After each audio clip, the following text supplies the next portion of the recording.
Ya belə bir üzr istəyirəm, belə bir axı qanuna uyğunluq var da, hər hansı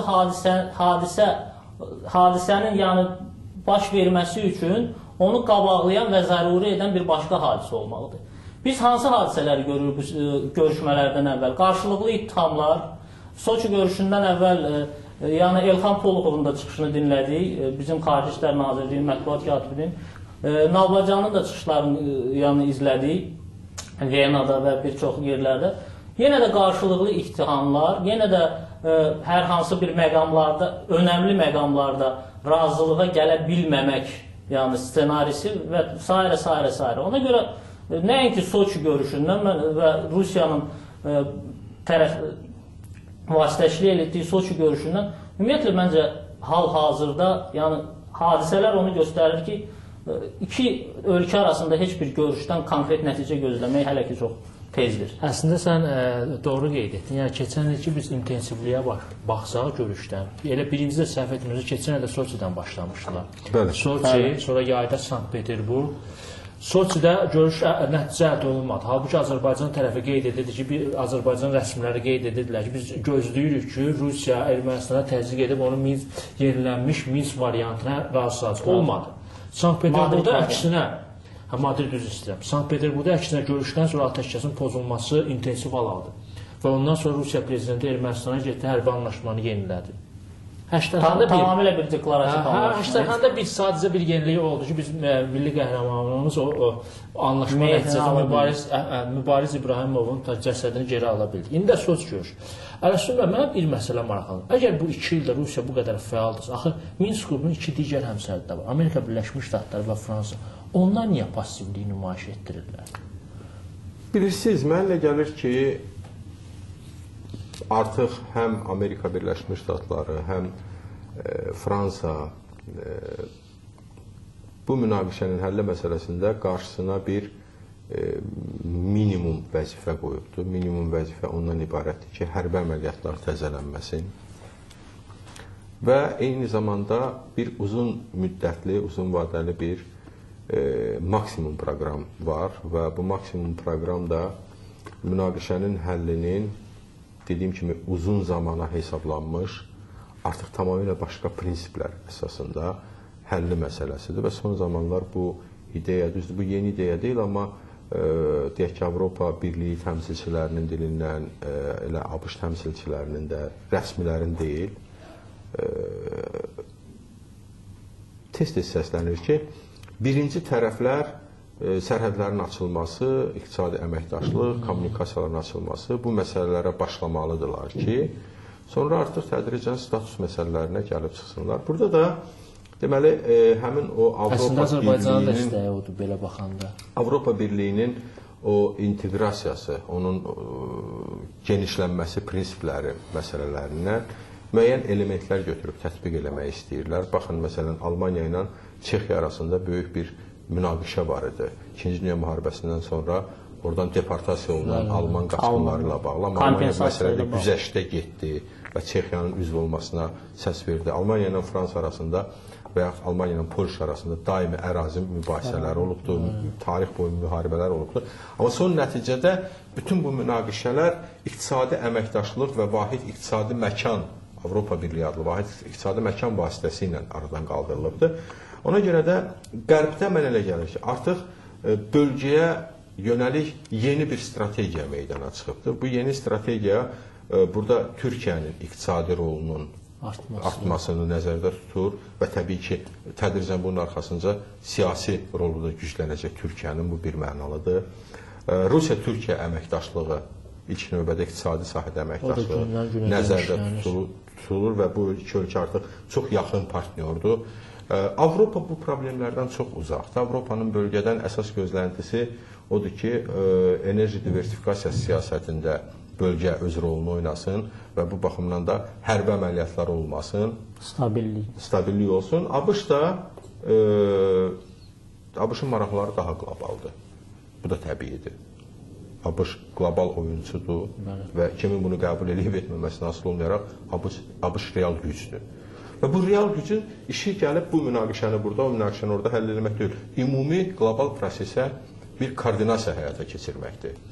Bax, mənə elə gəlir ki, bugün ABŞ-ın və Fransanın bu məsələdə, hətta Avropa Birliyinin də, baxın, Avropa Birliyi təmsilçiləri son zamanlar Azərbaycana gəldikdə daimi ancaq sülhdən danışıblar. Artıq münaqişənin həlli ilə bağlı hansısa prinsiplər haqqında ötəri danışıblar, söz gəlişi. Amma əsas diqqət yönəlib sülh məsələsinə. Təbii ki, bu da tərəflərin son illər ritorikasında müharibə tonunun güclənməsindən, artmasından irəli gəlir və eyni zamanda intensiv silahlanmadan irəli gəlir. Və faktiki bölgə barış çəlləyinə çevrilir. Bugün deyək ki, bir 2 həftəlik orta miqyaslı silahlı qarşıdurma Azərbaycanın və Ermənistanın ərazisinin hər birinin azı 1/3 sıradan çıxara bilər.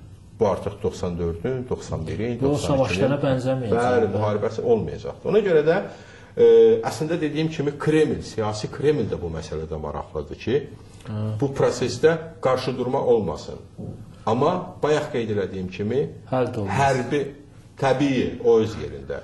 O öz yerində. Amma başqa bir tərəfdən tutalım ki, Kreml bölgədə iqtisadi maraqları prioritet olaraq seçəcəksə və onun burada tərəfdaşı, partnyoru Türkiyə olacaqsa, əlbəttə o münaqişənin həllində maraqlı olacaqdır. Amma qısa müddətli deyil. Qısa müddətli münaqişənin həlli cəhdi istənilən halda bölgədə təlatümlərə gətirib çıxaracaq. Ya ölkələrin daxilində siyasi təlatümlərə, gəlin bir şey də etiraf edək. Nə Azərbaycanda, nə Ermənistandakı hakimiyyətlər, onun istənilən qanadları bugünkü dünya standartları anlamında legitim deyil. Saxtakarlıq yolundan seçilibdir, əhali tərəfindən qəbul edilmir, əhali tərəfindən etimad yoxdur və hətta təəssüflə deməliyəm bunu, çünki bu həmişə detonator amilidir. Əhalinin böyük bir hissəsi həm Azərbaycanda, həm Ermənistanda hakimiyyətlərə nifrət edir. Və bunun özü böyük bir dağıdıcı potensialdır. Ona görə görünür, Qərbdə artıq böyük bir strategiya nəzərdə tutulur ki, birinci, bu legitimləşmə prosesi getməlidir. Demokratikləşmə prosesi getməlidir. Vətəndaş cəmiyyətinin proseslərə təsirinin güclənməsi getməlidir. Söz mətbuat azadlığının və iqtisadi azadlıqların təsbit olunması getməlidir. Onda xalq diplomatiyası da zəruri olur. Əlbəttə. Və bundan sonra baxın, bilirsiniz, biz düşmənik, bu olub, o olubdur. Bu qədər insanlarımız şəhid olubdur. Allah hamısına rəhmət eləsin. Müharibədə hər tərəf şəhidlər verir. Amma yəni o şəhidlərin qisasını almaq üçün 5 qat artıq şəhid verməyinə dəyərmi? Siyasət rasional yanaşma tələb eləyir. Amma təəssüf ki, bugün nə Ermənistanın, nə Azərbaycanın siyasətində münaqişənin həllinə dair rasional yanaşma yoxdur. Hər iki ölkədə o ictimaiyyət deyilən, məsələn, vətəndaş sektorunun məsələyə ekspertlər səviyyəsində yanaşması daha rasionaldır. Və Qərbdə də bunu görürlər. Qərbdə artıq başa düşürlər ki, birinci bu ölkələrdə o indi çox belə populyar bir söz olubdur, modernizasiyaya ehtiyac var. Yeniləşməyə ehtiyac var. Təbii Avropa demokratiyasını bir anda gətirib burada qura bilməzsiniz. Amma ən azı legitimləşmə olmalıdır. Arasında siz bu Amerikalı diplomatlarla, Avropalı diplomatlarla, ümumiyyətlə xaricə də səfərlər tez-tez edirsiniz. Yəni, həqiqətən o ikili görüşlərdə onlar nə dərəcədə bu fikirdədirlər ki, burada məsələn, bu dediyiniz yolla məsələləri çözmək olar. Həm iqtisadi amillə, həm bu hər iki ölkədə bu demokratiyaya bir təkan verməklə. Yəni, bu da bir zaman almazmı? O zaman gəlib çıxana kimi də hərbi münaqişə də baş verə bilər. Bilirsiniz, mənə elə gəlir ki, istər Qərbin, istər Rusiyanın, hər iki ölkənin demək, iqtidar elitasına kifayət qədər güclü təsiri var. Həm Ermənistan, həm Azərbaycan siyasi iqtidarı öz siyasətində o qədər yanlışlıqlara yol verib ki, o qədər qanundan kənar hallara yol verib ki, onlara təsir imkanları kifayət qədər genişdir. Və mən təsəvvürümə belə gətirmirəm ki, kimsə bugünkü dünyada, xüsusilə də Azərbaycan və Ermənistan kimi kiçik dövlətlər öz başına hansısa hərbi əməliyyat başlamaq qərarı verə bilsin. Mən tam məsuliyyətlə deyirəm və həmin elə o siz deyən görüşlərdən də bu fikirləri sətir altı çox dinləmişəm ki, belə bir əməliyyatın başlanması nəticədə Haqa tribunalı deməkdir. Ona görə də mən güman edirəm ki, bu müharibə ritorikası bu yalnız şantaj xarakteri daşıyır və yeri gəlmişkən bu qarşı tərəfi şantaj eləmək xarakteri daşımır. Bu daha çox o bölgədə modernizasiya istəyən qlobal, beynəlxalq qüvvələrə yönəlik şantajdır ki, yəni bizə təzyiq eləyərsiniz, biz müharibə başlayarıq. Ərəb dünyasında da o. Bəli, bax diqqət yetirin, eyni texnologiyalar. Misirdə mübarək misal üçün əgər üzr istəyirəm Rəsulullah, mübarək uzun illər qərbə mesajlar göndərirdi ki, daxildə stabilliyi yaradan İslamçılar var, məni çox sıxmayın. İsraillə heç olmasa soyuq sülhü saxlayan tərəf, siyasi tərəf mənəmsə, deməli müəyyən demokratiya haqqında sizin tələblərinizi qurban verməlisiniz. Bu da təbii ki, eyni zamanda yaxın dövlətlərə də necə deyək, sirayət eləyib və Ərəstun müəllimin qeyd elədiyi kimi ABŞ qlobal oyunçu olduğu üçün, ABŞ tək-tək regionlarda yox, ümumiyyətlə qlobal siyasəti qurduğu üçün əlbəttə ki, bəzən bəzi regionlarda seçim qarşısında qalır. Stabillik yaxud demokratiya. Yəni xarici siyasətdə və daxildən irəli gələn xarici siyasətdə stabillik yaxud demokratiya və demokratiyanın belə görək, arzu olunmaz nəticələri. Yəni ona görə Ərəsul müəllim çox düzgün qeyd edir ki, həqiqətən bu yaxınlarda bilirsiniz, mən bir tanınmış Rusiya politoloqu ilə bir intervyu elədim. O bu ərəb ölkələrinə dair o maraqlı bir fikri qeyd elədi. Ərəsul müəllim də indi onu o fikri qeyd elədi ki, hərbi ssenari baş verərsə nə deməkdir?